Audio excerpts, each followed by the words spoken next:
We have an entirely new stimulus proposal that may sound a bit familiar to you. $2,000 per month reoccurring stimulus payments. This thing is back and it's gaining support pretty quickly. Now, this was a hot ticket item back in the summer. It was as hot as, I don't know, what's something that's hot? The weather. That was a terrible joke. So anyways, let's talk about the proposal and its changes from last time. And also we're going to cover if this would be possible to pass, possibly with budget reconciliation, and where Republicans stand right now amid being potentially forced into a stimulus bill. So Congress has been debating back and forth on Biden's latest $1.9 trillion proposal. Certain areas of this proposal are fairly agreed upon, like virus spending. There's about $200 billion in virus spending to administer more doses, to get some public awareness campaigns, to manufacture these a little bit quicker. There's school funding, over $100 billion in school funding. That's pretty agreed upon. Stimulus checks are fairly agreed upon. We might see them narrowed down a little bit more to make them more agreed upon, but in general, most people think that stimulus payments are a good idea. Same with unemployment boost, just the dollar amount is the debating point. So there's definitely areas that are completely agreed upon or fairly agreed upon within the proposal.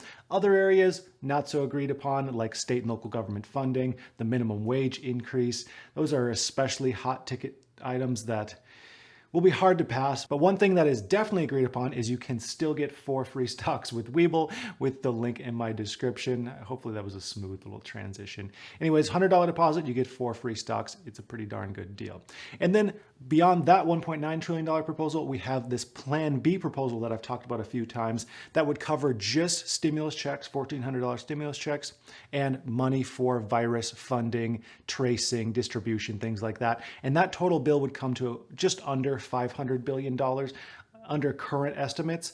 This one would be much more likely to pass. It probably would pass without even budget reconciliation. However, it's not this huge comprehensive bill. And for whatever reason in the past, we found that many Democrats don't like to do pared down bills with just single issues or just a couple issues. They want these big, sprawling, comprehensive bills.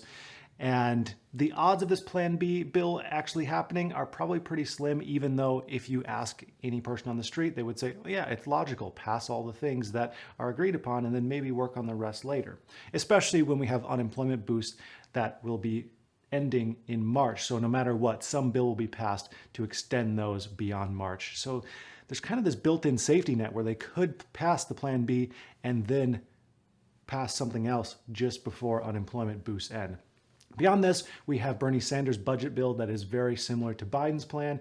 And then finally, we have this entirely new $2,000 a month stimulus proposal. Now, this would likely be attached to a more comprehensive bill. So it would just be like, it would make up the stimulus payment portion of a bill. This bill was proposed by Representative Maher from Minnesota, and it was signed by 55 representatives so far. So these 55 representatives sent a letter to the Biden administration outlining the proposal. So let's go over this letter just so you can understand all the nuances of it. The first paragraph basically says, we appreciate the inclusion of direct payments in your proposal, Mr. Biden. However, we feel reoccurring payments are a better choice given the circumstances in the current economic climate. They go on to say, we are in the worst crisis since the Great Depression, and it is disproportionately affecting minorities. And then the next paragraph, it says, data shows that the last 2 rounds of stimulus checks boosted the economy and helped combat poverty. The assistance was used up very quickly, though, and more assistance would do more help. The idea is these 2 checks over the last year, they were just swallowed up by the people who needed them immediately.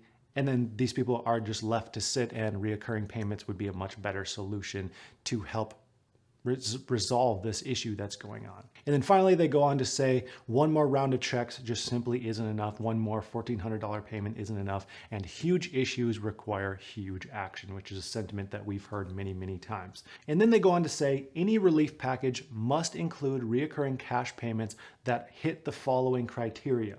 Continue until the economy recovers with equal payments to adults and dependents.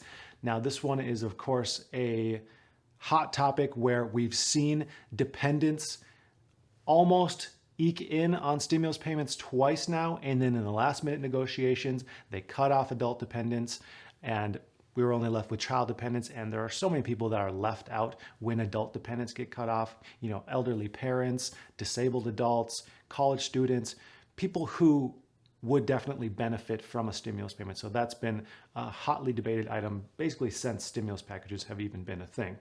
Next, they say it should prioritize those who need it most and will spend it the quickest, basically going to the lowest income earners, or maybe base that on job status or something like that. Then they go on to say that these cash payments should go to all immigrant workers, refugees, and their families, both ITIN filers and mixed status households. Now, I know this is extremely hotly debated. Many people feel we should focus more money on these groups. Many people feel that we shouldn't focus any money on these groups. I don't know what your opinions are, but this is just part of the letter. And then they say it should also include older dependents such as disabled and elderly dependents and those over the age of 16 still claimed as dependents. So that was the issue with the adult dependents in the other stimulus bills. And then this says add improved administrative outreach and communication at the state and local level to ensure families are aware of payments. That one's hard to disagree with. We want everyone who's eligible to receive a payment to be able to receive that payment. That's really a big reason why I've been pushing the Paycheck Protection Program so much, so that everyone who is possibly eligible for this thing has knowledge of it, you're not afraid of it, and you go ahead and apply for it, because the funding is there. Let's spread the knowledge that so many people can get this thing. So improved outreach, that's huge, I think. And then finally, to ensure the IRS makes automatic payments available to all eligible households with better outreach to individuals left behind in previous rounds, including the underbanked and unbanked, similar as the last line there. Now, I think that this quote on the letter kind of sums up how a lot of people just feel right now, given the current situation. It says, one more check is not enough during this public health and economic crisis. Many families cannot afford to wait for 8 months between payments. Now, I've seen so many people comment similar things in my videos, say them in real life, like just feel like it's a slap in the face to get one $1,200 check, one $600 check, and then a year later, one $1,400 check. There's so many people who are like, this is relief. And I think that quote really sums up how a lot of people feel. Now, this letter doesn't say the amount of the reoccurring checks, but then later Representative Omar tweeted that they would like to see the $2,000 checks until the pandemic is over. What exactly the marker is of until the pandemic is over, not really sure. They more likely would have to base this off of something like the unemployment rate, or, you know, who's to say if one person is still sick, is the pandemic still going on? I mean, it's kind of a weird definition, but that's beyond the point. Now the question is, could this thing even happen? And the quick answer, through a regular vote, probably no. Not in the Senate, at least. In the House, it would pass, but not in the Senate, where they would need 10 Republicans to sign on. But through budget reconciliation, maybe. It's crazy, but it might just work. I think it would have to be pared down. We have to remember that even through budget reconciliation, the bill would need 50 votes in the Senate at least. This means every single Democrat, even the moderate Democrats, would have to vote for this thing. So we have to keep those moderates in mind. The moderate Democrats in the Senate have a ton of power right now. So based on my estimations, I did some calculations here. I think the $2,000 a month payments, where they sit at in the letter, how they have the proposal laid out, would cost about $350 billion per month. Now, if the pandemic lasted 8 more months, we'd be looking at $2.8 trillion. With those numbers, I think it would be very unlikely for it to pass in the Senate through the moderate Democrats.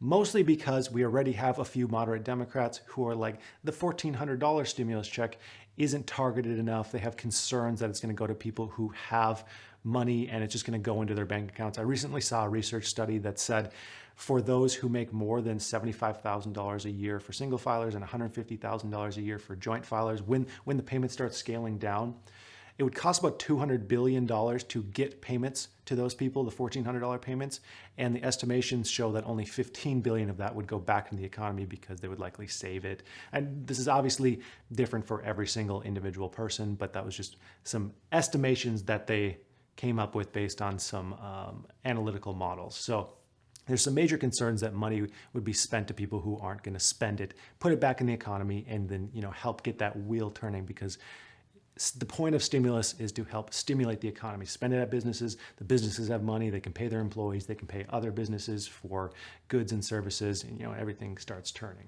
So I don't think it would likely pass at that highest level, including absolutely everyone, $350 billion a month.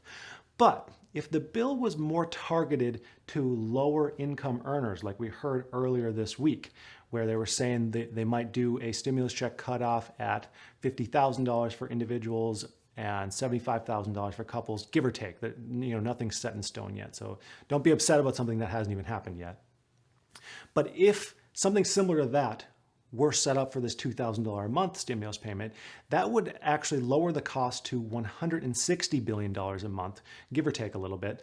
And for 8 months of $2,000 a month payments, we would be looking at a total cost of $1.28 trillion. Now, this could be more in the wheelhouse of actually passing, actually having some legs to happen.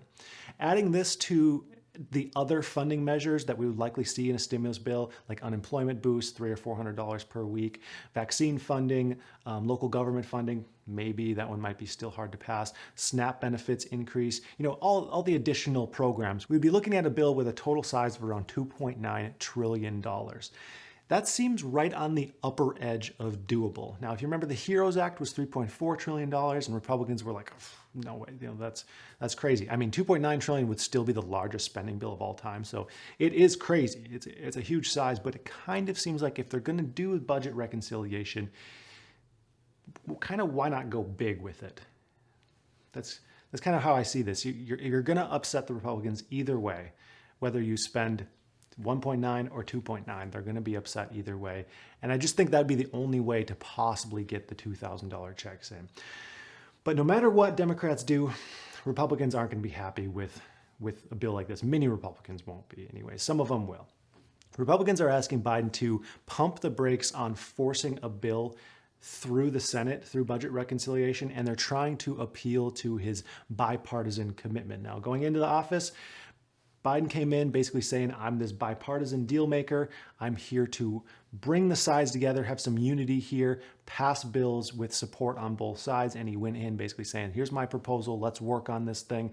Let's come together with an agreement we can both agree on, help the economy, and all will be well. And of course, Republicans and Democrats aren't agreeing on a bill. And this is putting Biden in quite the dilemma where he has this promise to Americans that he's going to get a bill out immediately, quote, immediately is what he said. And he has promises to Republicans who he's going to have to work with for at least 4 more years, where he's going to be this bipartisan deal maker. And if he doesn't do so in his very first month or two, it's just setting the tone for basically not being a deal maker. So he has this dilemma.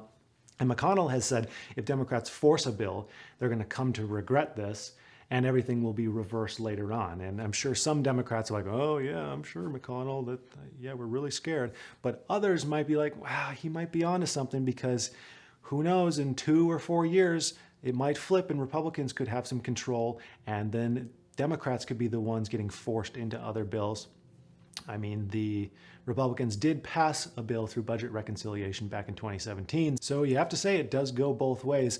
On all of this, Senate Majority Leader Chuck Schumer, he said, if our Republican colleagues, he said this just on Thursday, if our Republican colleagues decide to oppose this urgent and necessary legislation, we will move forward without them. So it seems that most Democrats want to be bipartisan in the next stimulus bill. They want to work alongside with the other side. I think from our standpoint, it looks like a lot of times like they hate each other, but we have to remember they're working together a lot of times. They don't hate each other nearly as much as it seems in the media. So I think most of them want to have some kind of bipartisan deal, but as of right now, they're going to shoot to make a deal, but they have this kind of card up their sleeve that they're willing to pull out. If push comes to shove, they may just have to use budget reconciliation to make something happen. So that's going to do it for today. I would like to thank you for watching, and I hope you have a profitable day.